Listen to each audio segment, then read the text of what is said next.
we could have a moment of silence, keep our thoughts and prayers, our military, law enforcement, all first responders always return home safe, and keeping our thoughts and prayers those 4 law enforcement officers that got killed in North Carolina a few days back. Thank you. What? I pledge allegiance to the flag of the United States of America and to the republic for which it stands, one nation, under God, indivisible, with liberty and justice for all. In accordance with the provisions of the Open Public Meetings Law, notice of this public meeting has been published in the Home News Tribune and Scarlet newspapers and posted on the Middlesex County website as well as on the bulletin board in the Middlesex County Administration Building these 48 hours in advance of this meeting, which shall be entered into the minutes of this meeting.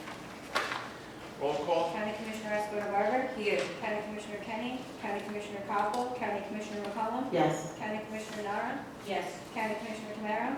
Here. County Commissioner Director Rio. Here. We have recognition. Proclaiming May as Older Americans Month in Middlesex County. Is there a motion to adopt above recognition? Second. Roll call. County Commissioner Escobar-Barber. Yes. County Commissioner McCollum. Yes. County Commissioner Nara. Yes. County Commissioner Tamara. Yes. County Commissioner Director Rio. Yes, we have correspondence. Each commissioner has been provided with a list of correspondence reviewed by the clerk's office and for this meeting. This correspondence was kept on file in the office of the clerk of the board of records. Is there a motion to accept the correspondence? Is there a second? Second. All in favor? Aye. Opposed? Motion carries. Do you have minutes for approval? Minutes of Thursday, April 18, 2024 at 6:30 p.m. Is there a motion to approve? Second. Roll call. County Commissioner Escobar-Barber. Yes. County Commissioner McCollum. Yes. County Commissioner Nara. Yes. County Commissioner Tamara. Yes. County Commissioner Director Rio. Yes. Reports of commissioners. Commissioner Escobar-Barber. Nothing to report, Director Rios. Thank you. Thank you. Commissioner Chanel Scott McCollum. Yes, thank you, Director. I just have a few items. I'd like to make everyone aware that East Jersey Old Town Village is now open. There's history reenactors. They're open Monday through Friday from 10 to 4 and Saturday and Sunday from 12 to 4 p.m. I'd also like to invite you to our Piscataway annual Walk for Your Health. This will be on Saturday, May 4th. There's on-site registration at 9 a.m. and the walk starts at 9:30. It's a 5K. It's 3.2 miles and it's free. And last but not least, we have our inaugural full live concert series that will start with the First John Ripping Gospel. It's going to be held in Brunswick on Saturday, June 29th from 2 to 6 p.m. in front of the Andy Pack, the State Theater, and the Heldridge Hotel. And we have 2 headliners, Hezekiah Walker and Jacqueline Carr. Director, that completes my report. Thank you. Deputy Director Nara. Thank you, Director. This Saturday, May 4th, our divisions will be holding another paper shredding event. The program runs from 9 to noon, rain or shine, and it will be held in my hometown of North Brunswick's Babbage Park, which is located on Laurel Place in the township. Residents can bring free of charge paper items for safe disposal, thus protecting personal information and identity. And as always, we please remind everyone not to include medals, newspapers, magazines, hardcover books, junk mail, x-rays, or CDs, as any of these materials may disable the shredder. If you have any questions, you can visit the county's website or call our divisions at 732-745-4170. And then the following Saturday, May 11th, the divisions will hold another household hazardous waste collection event. This will run from 8 a.m. to 2 p.m., rain or shine, and will be held at Middlesex County's Public Works Yard, which is located on Apple Orchard Lane, directly off of Route 130 in North Brunswick. Residents can bring free of charge items that include adhesives, gasoline, propane tanks, fluorescent bulbs, paint thinners, paint, and other hazardous materials for safe handling and removal. Once again, if you have any questions, please feel free to visit our website or call our divisions at 732-745-4170. And from the Office of Health Services, the New Jersey Emergency Preparedness Association has awarded the 2024 Kevin Tuno Emergency Manager of the Year Award to our county's Rich Koza. This prestigious award was presented to him on April 23rd in Atlantic City at the association's annual conference. This award is highly competitive and the selection process is very rigorous. This acknowledgement recognizes and honors the individual that has demonstrated leadership, partnership, selflessness, and ingenuity in New Jersey emergency preparedness by investing time and talent to make positive change in the profession. So Rich, we are very proud of you and thank you for bringing recognition to not only our county, but your department. And once again, we say congratulations. Commissioner Tamaro. Thank you, sir. Thank you to all who joined me at the first volunteer event of the season with the Conservation Corps on April 13th. 240 volunteers joined me at the Raritan Bay Waterfront Park. Even Mickey Gross joined me to help clear out over 3,000 pounds of trash from the Raritan Bay shoreline. The data will be sent to Clean Ocean Action and will be analyzed and used to help reduce litter and marine debris in the future. The next volunteer event is Saturday, May 11th, 9 a.m. in Thompson Park in Monroe, Jamesburg, in partnership with the Middlesex County Cooperative Extension Service with Rutgersville. Volunteers will help spruce up Thompson Rain Garden, shoreline restoration, hiking trails. We would love to have you join us. Kids in the Park.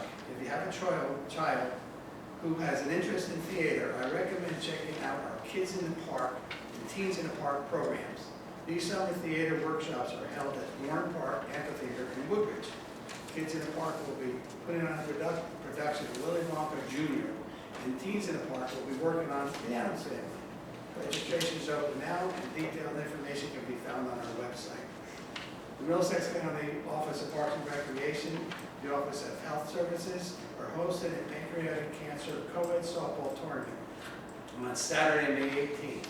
Starting at 8:30 a.m. at Warren Park in Woodbridge. All proceeds will benefit the pancreatic cancer research at Rutgers Cancer Institute in New Jersey. If you have a softball team that's interested in joining the tournament, you can find information on how to register on our website. And that concludes my report. Thank you. Mr. Kelso, any resolutions to be added? There are none. Any resolutions to be amended? There are none. Resolutions to be held? There are none. Resolutions to be voided? There are none. This time I open up the meeting to the public only on resolutions listed. Please state your name and address, and you have 5 minutes. Good evening, Commissioners. Charlie Pratt, New Brunswick, New Brunswick today. Start on page 2 with these legal contracts. Shannon Shipers and Lonsky and Antonelli Cantor Rivera. You can simply tell me if these were competitively bid, and if not, what was the process to select these vendors? The process is the same every year, Charlie. We request qualifications in September, October of the previous year. Those qualifications are reviewed and people are qualified. These particular contracts are renewals. They've been qualified in the past and they have been for this year. Okay. And is there a not to exceed amount with either of these? These are fixed contracts. Can you explain what you mean by Fixed this? amount. Okay. They're fixed. What are the amounts? I believe that the Shandy Shapers, I believe, is $30,000, and I think the Antonelli Cantor is $50,000. Moving on to page 7. Wanted to ask about the number 610, 49,000 for standby generators and automatic. Which resolution? It's 610, 24-610. Page On page 6. 6. Oh, I apologize. Yeah, page 6. Okay. What are these locations, these garages? It says various area garages, North Brunswick, Sayreville, and Edison. Ron? Yes, hi Charlie. Apple Orchard Lane got a standby generator. On Journey Mill Road area, 3 got a standby generator. And I think the last one was area 2 in Edison. I believe that's. So these are for county facilities, or? What their county maintenance garages, yes. Got it, okay. I'd like to learn about the agreement with NJ Transit 614, the leasing of 2 medium buses. What are these going to be used for, and what led to this agreement? Khalid? This will be rolled into the life cycle management, Charlie. So some of the vehicles that have been, that have really expended their life cycle will be replaced, and these will be substitutes. These are not additional vehicles. These are just vehicles that are newer that will replace existing ones that are end of life. Understood, and I guess I'm asking, what specific, things they'll be used for. So this is for the ride on demand or for, just, It's not right on demand. oh, This is for our community ride program, which is what is used for transporting MCAT services. It's an MCAT service. Okay, so replacing 2 MCAT buses. What's the duration of the lease? I'm sorry? How long is it, are you leasing these for? How many years? How many years are we leasing this for? This is, I have to look at that. I can get that information for you. Okay. Yeah, I'd be curious, and also would want to know, is this the first time that this has been done with Middlesex County, or have you leased buses before from transit? Typically, they lease their vehicles to us. And it's More often than not, it's their vehicle. Okay. Good to know, thank you. I think that's all the questions I had on agenda items. Anyone else in the public? Is there a second? All in favor? Aye. Opposed? Motion carries. Does anyone have to vote on anything separately? I do, Director. Okay, which one? Number 24-626R. And I have 2. I'm sorry? I have 2 as well. Okay. 24-591R, Jewish Family Services, and 24-614R with NG Transit. Okay. Mr. Kelso? Yes, Director, a motion to amend the order to adopt the consent agenda consisting of resolution numbers 24-582 through resolution 24-626, excluding resolutions 24-626, 24-591, and 24-614 to be voted upon separately. Is there a motion to adopt the consent agenda? Second. Roll call. County Commissioner Escobar Garza? Yes. County Commissioner McCollum? Yes. County Commissioner Nara? Yes. County Commissioner Tamara? Yes. County Commissioner Director Rio? Yes. Now, Director, it would be appropriate to consider the resolution excluded by Commissioner McCollum, that's resolution 24-626. Is there a motion to adopt? Second. Roll call. County Commissioner Escobar Garza? Yes. County Commissioner McCollum? Present but abstaining. County Commissioner Nara? Yes. County Commissioner Tamara? County Commissioner Director Rio? Yes. Now, Director, it would be appropriate to consider the resolutions excluded by Deputy Director Nara. Those are resolutions 24-591 and 24-614. Is there a motion to adopt? Is there a second? Second. Roll call. County Commissioner Escobar Garza? Yes. County Commissioner McCollum? Yes. County Commissioner Nara? Present but not voted. County Commissioner Tamara? Yes. County Commissioner Director Rio? Yes. This time I open up the meeting to the public.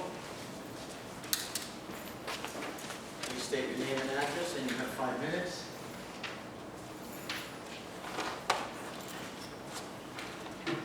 Thank you, Charlie Prattville, New Brunswick today. I have a few items to ask about, a document to share.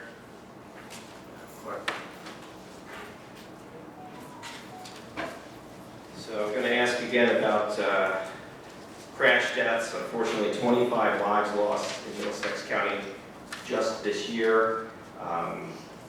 Route 1 appears to be the worst, but I do see a number of crashes on county-owned roads. Old Bridge Township 615, Old Bridge Township 516, and South Brunswick County 535. Does the county have any specific plans to make any of those roads safer? We've made a pledge with the Vision Zero pledge that we're making every effort to educate people, training people, letting them know that we want to make sure that they understand that public safety is number one in our concerns. That's number one issue that we're concerned about, and we're always trying to do that. When we do, we always keep up making traffic signal improvements throughout the county, and making sure that we're in compliance with federal standards or state standards, and we're making sure that we strike crosswalks wherever we can that needs to be done. Middlesex County probably has the most one of the highest county counties in the state with multi-lane roads, which obviously, you know, people are, the speed limits on those roads are a high speed, 60, 65, and it's unfortunate, but whenever we can make any kind of upgrades to our county roads or education, we're trying to keep up with that to let people know that. So anything specific to 516, 615, or 535? At this point, I can't answer that, I'm not sure. Okay, well, I would suggest that'd be a good place to start, since those are places where people's lives were lost this year. And yeah, I only bring it up because I want it to stop. I mean, I think that the true purpose of Vision Zero is bringing people together to make things better. And actually, you know, a lot of times the design of the roads leads to the crashes, and it's not anyone's fault except the people who designed the roads and the people who let it perpetuate without doing anything about it. And so Route 1 is a great example. I read South Brunswick Police is doing something about it, but all they're doing is enforcement. That's what it seems like. It's a dangerous road. You know, you got to talk to Governor Murphy, you got to talk to the Speaker, you got to talk to your friends in state government and get them to make Route 1 not a dangerous road. I was curious, do you have? And we try to talk to our local governing bodies, and we let them know that they need to try to up their games in enforcement and have patrols out. Any comment on the protest at Rutgers? We don't have any comment on that. That's something that, you know, do we want world peace? Absolutely. Do we want to stop any kind of hate? Absolutely. We don't encourage that. We hope that there's world peace all over. It's just a matter of people's different opinions, and we don't want to see anybody hurting anyone or killing anyone. I mean, there's people that are doing that, and it's a shame. I also have to ask about the migrant bus freakout that happened back in January 2024. I know that there were a couple of buses that stopped in Edison December 31st and January 1st. The mayor of Edison, of course, talked a tough game, saying he was going to charter his own bus and send these folks back to the other side of the border. I was curious if you support Mayor Joshi's comments on that matter, and if you have any comment at all on the migrant bus situation that occurred. I'm not going to make any comment on those migrant issues. There's home rule. I'm a firm believer of home rule, and how everybody wants to run their local municipal government that's why they have their local municipal governing body. I'm not going to comment on any kind of individual's behavior, because that's an opinion that everybody's entitled to, and I'm not saying that I agree or disagree. Sure. Well, I for one am concerned about what the Edison police did on January 1st, the morning at Edison train station. Appears they, told folks you can't get off the bus and you got to leave town. That to me is a violation of civil rights, deprivation of civil rights. You can't run people out of town because you suspect you don't like where they came from. And I want our county to have a policy of logical compassion. Time is up. Anyone else in the public? Is there a second? Second. All in favor? Aye. Opposed? Motion carries. Is there a motion to adjourn? Second. Second. All in favor? Aye. Opposed? Meeting adjourned.